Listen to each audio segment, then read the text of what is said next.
Hey everybody, welcome back to the Bourbon Note. I'm Greg. I'm Ben. And today, it's a list. And we're probably drinking some bourbon.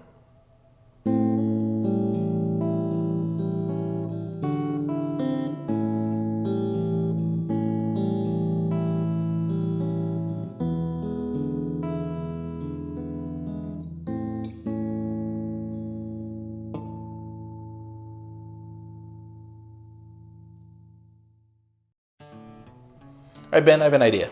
All right, hit me. Behind us is your bar. Yep. With your whiskey. Now, I have a similar collection. It's across the street. Sure. But we'll deal with that later. How about today, we do a top 5 bottles you currently own. Okay. So why don't you pick 5 and then we'll drink one. Okay. So is this just an elaborate ruse for you to get me to pick my favorite best bottles so then you can pour from the... I don't even think it's that elaborate. All right, so that's a good idea.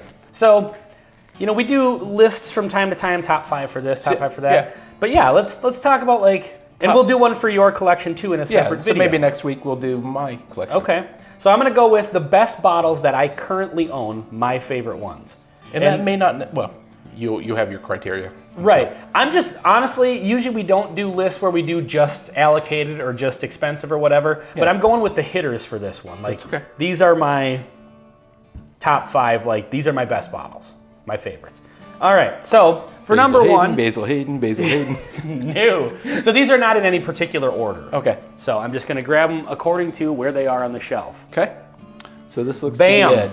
Jack Daniels, Coy Hill. Yep, Coy Hill special release, the high proof Coy Hill one.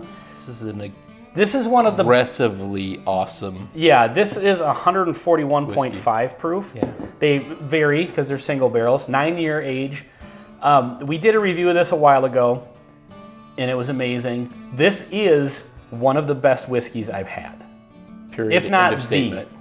And it's amazing because it's so full of flavor because it's so high proof, obviously. But the proof, it doesn't punch you as much as you would think. Now, I don't know if that's the case with all of these because they are single barrels and they can vary. But this one in particular is amazing. Totally agree. So, all right, next one. Got to go with this. I've had this bottle probably for too long, but this is Wild Turkey Master's Keep Revival. So, if I remember correctly, it's like 16-year, a blend of 16-year and maybe older than that. Right. Wild turkeys finished in 23-year Oloroso sherry casks. Yes. So this is one of their special releases. It's incredible. It's super rich. That extra finishing in the sherry cask really, it's not a light finishing. It's a aggressive finished whiskey. So yes. Yeah, it's amazing. But it's not an everyday drinker. It's a special when you have some, it's unique. Yeah. Yep. And then that particular bottle I know has some special I bought this for my daughter's wedding. I've actually had this bottle open for a couple years now. Right. Well, she's been married a couple years. Yeah, so that works out. And it's one of those things where I know people say, when you get lower in the bottle or whatever, but this one I'm just riding it out. I love having this, anything on this list, because like I said, I'm going with my hitter bottles here. Yeah. To have around to share with people. Yeah, totally. That, maybe didn't get this released, didn't get a chance to try it. That's what these bottles are great for. Okay, next up. All right, for the next one, I'm gonna go pull out an unopened bottle. So this is the one we can't pour from because I am waiting for a special occasion to open this one. This is Knob Creek Single Barrel. This is maybe my most... Because you stumbled into it. Well, yeah, this if you've heard this story before on our channel. So we've tasted it, what we think is the exact same one. It is the exact same one. Yeah. Yeah, so I got 2 bottles of this barrel. I killed one of them. It was amazing. One of the better bottles I've ever had. And very, very inexpensive. Yeah, so I happened to get these for like $39. This is one of the ones that's almost 15 years. It's like 6 months or whatever. Yeah. Went into the oak in 2004, came out in 2019. Right. So it's like 14 years and 6 months or something.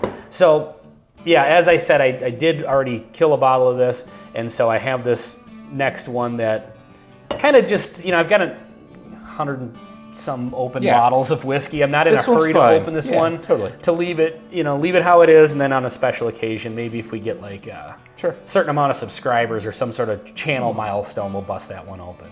Possibly. So, all right, for the next one. Number 4. I really, There are so many on here that I want to pick from. I mean, they're not all obviously allocated and crazy and rare, but I do have to go with the Junior. This is Stag Junior Batch 15. It's amazing. I think this kind of had a reputation for being one of the. Are you creating a spot for the fifth bottle? Okay. I don't know what it is. I'm guessing. One of the better Stag Junior releases, which now it's not even Stag Junior anymore. It's just Stag, right? In the new ones. I think so. But yeah, so this one's amazing. 131.1 if I remember. Yeah, 131.1 proof. It's Stag Junior. What more do you have to say about it? Another one, you're probably not going to see it on the shelf very often. It's kind of expensive, but if you have an opportunity, great whiskey. Yep. So now for the last one, this is difficult. Because I've got a couple in mind, and I just don't know how to pick between them. You know? Well, there is no bad choice, except, well. You know what? I think the one I'm going to go with right now, honestly, it's a toss-up. But I think I'm going to go with this new one that I just got. That's a surprise. I've had a couple pours out of this. So this is Elijah Craig. This is a private barrel, 9-year age stated, 136.2 proof. It's an amazing single barrel. I got this at Spirits Liquor. Yeah. The reason I went with this is because all of the Elijah Craig barrel proofs, we've talked about this in other lists and other videos. Yeah. They've all kind of been in that 120 proof area for a while now. Yep. Yeah, and so they've all kind of started to blend together. So to finally get one that's in the 130s, when I got into the Elijah Craig barrel proof game, it was just at the beginning of that. They started getting lower proof. A lot of people were complaining they were getting a little lower in quality and whatever. Well, we talked. Should we have a pour? Are you sure this is the one that you want to pour from? Well, I've had everything else. Okay. So I think... I thought for sure you were going with the Coy Hill. You know, it's so good, but And this one is just as rare or whatever, because these are gone now, as far as I know. So, yeah, once this is gone, it's... But they'll have other single barrels. Yeah, and they will. Other store picks. And that's what the fun part is. But a lot of even, like I've got another private barrel up there that's in the 120s. I mean, there's just so many of them that are, you know, the lower proof ones. So to get my hands on one of the higher proof ones. Rich vanilla. This has a little bit of everything.